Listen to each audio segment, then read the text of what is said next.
बिहार में वादे और इरादे की राजनीति होती है, काम की राजनीति नहीं होती है। हम काम देख करके वोट नहीं करते हैं, हम आश्वासन पे वोट करते हैं। वर्तमान में बिहार में चुनाव है नवंबर में। इस विधानसभा चुनाव में 2025 के कई राजनीतिक दल इसमें सक्रिय हैं जो 2020 में भी थे। फर्क है इस बार की, इसमें एक और नई पार्टी जुड़ी है। लोग कहते हैं कि काफी पैसा लेके आए हैं और काफी सुनियोजित तरीके से इस कार्य को कर रहे हैं।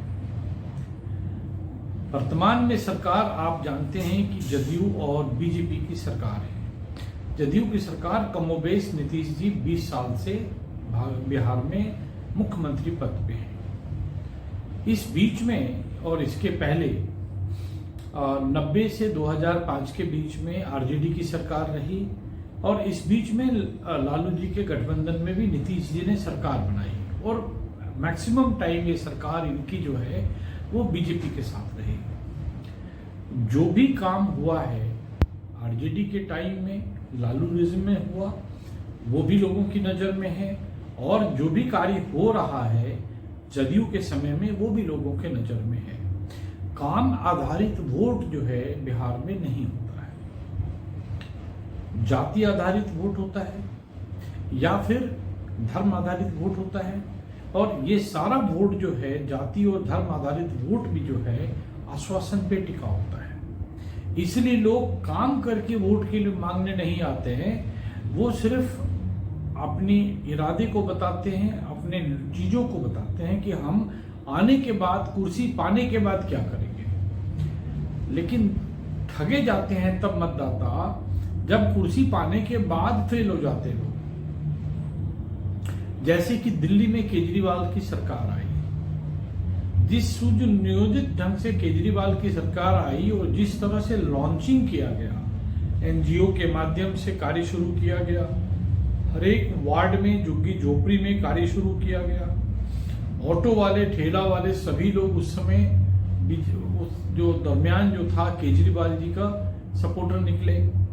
लेकिन कुछ कार्य अच्छा हुआ भी और अधिकांश कार्य में फ्लॉप हो गए। भ्रष्टाचार पे कंट्रोल नहीं हो पाया। जिस भ्रष्टाचार को रोकने के नाम पे सरकार आई, कई लोग नौकरी छोड़ के उनकी पार्टी में आए, वो कार्य संपन्न नहीं हुआ। आज दिल्ली के लोग जो हैं उनको सत्ता से बाहर कर दिए। बिहार में भी जो काम हम देख रहे हैं, काम क्या हो रहा है उसके आधार पे, या लोकल जो नेता काम कर रहे हैं उसके आधार पे उनको वोट करें, ना कि 200, 500, 700, 1000 करोड़ लेकर के जो मार्केटिंग हो रही है, जो ब्रांडिंग हो रही है, जो आई वॉश किया जा रहा है, उसके आधार पे वोट करेंगे तो हो सकता है फिर एक बार ठगे जाए। आज बोल रहा हूं, कुछ बातें हैं, पास्ट में इनके कार्यों को भी देखेंगे तो पता चलेगा कि किन किन लोगों का पैसा अभी बकाया रखा है। और ये एक पार्टी नहीं, इसके पीछे जो रन करती है वो एक कंपनी है, कॉरपोरेट कंपनी रन कर रही है। तो आप ये समझ लीजिए कि कई तरीकों से हो सकता है, मल्टीफोल्ड हो सकता है कि आप ठगे जाएं। बाकी जो दिख रहा है उसको तो देख ही रहे आप कि कौन क्या कर सकता है। जदयू नहीं चाहिए, बीजेपी लाइए, बीजेपी नहीं चाहिए, आरजेडी लाइए। लेकिन आरजेडी लाने में रिस्क है।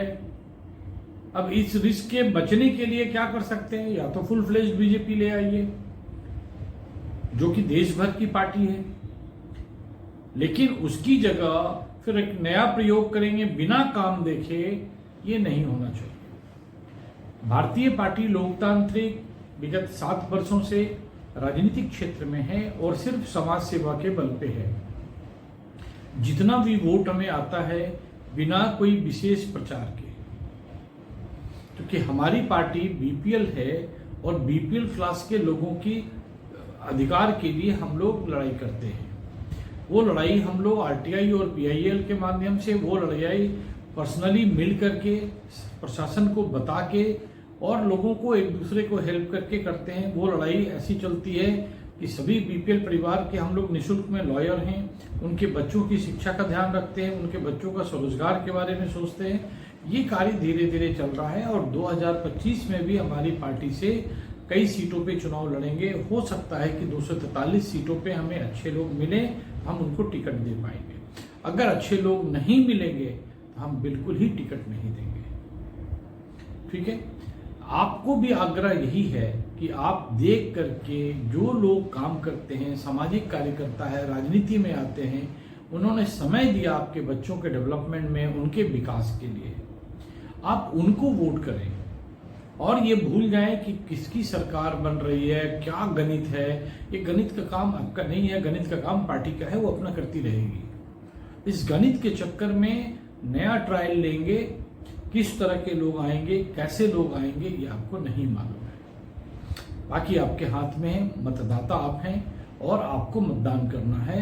हमें तो आपसे मतदान लेना है। धन्यवाद। जय बिहार।